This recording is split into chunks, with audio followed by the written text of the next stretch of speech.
Hey there everyone, so for today, these are the materials needed for the venipuncture process.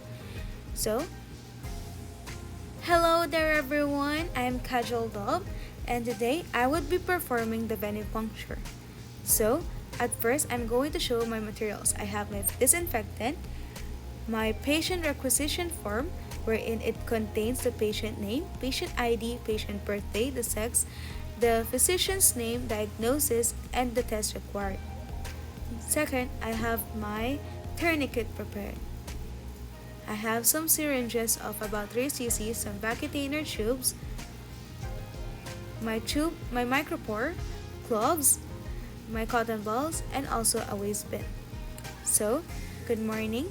I am Kajal Love, the phlebotomist instructed for this diagnosis.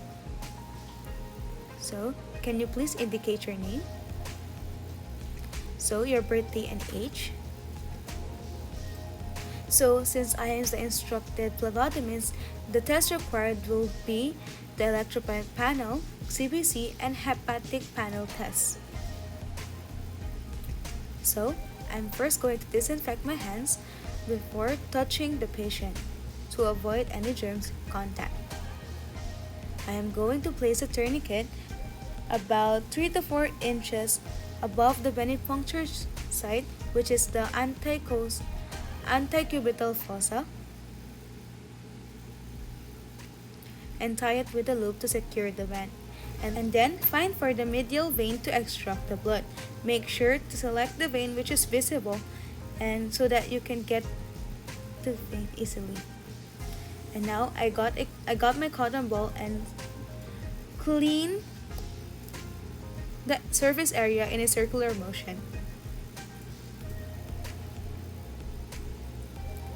And then I place my gloves wherein it is the proper way and it's for the safety purposes. It's better to wear gloves rather than doing venipuncture in bare hands. So yeah, I'm kind of struggling in putting my gloves since my family members were like looking at me, watching me, and it's triggering me out a little bit, but yeah. By the way, the process that's going to happen right now, I have a medical technologist, a professional medical technologist, guiding me out throughout the process of venipuncture, wherein it is a good way. I have now opened my syringe and I'm looking for the median vein again so that I know where is the try to find for the vein, and yeah, so that I can know the proper way on how to insert my needle.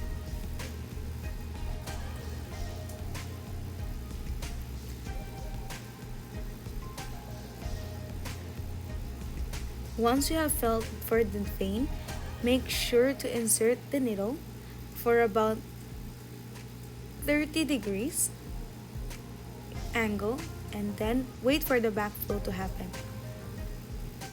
When the backflow starts to happen, make sure to remove the tourniquet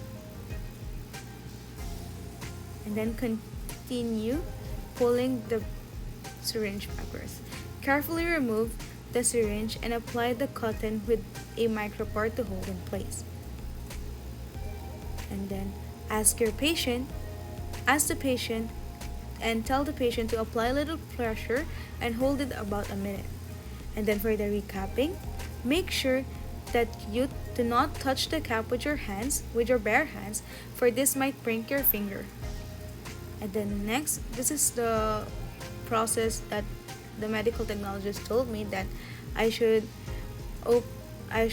take the syringe needle out of the syringe and pour the blood onto the tubes in a vertical angle. I was kind of struggling at first, but I tried my best to not spill the blood. I know the drops should not be formed in that way, so I tried my best to put it in a diagonal way as I can. So that's for the red tube, that's for CBC counts.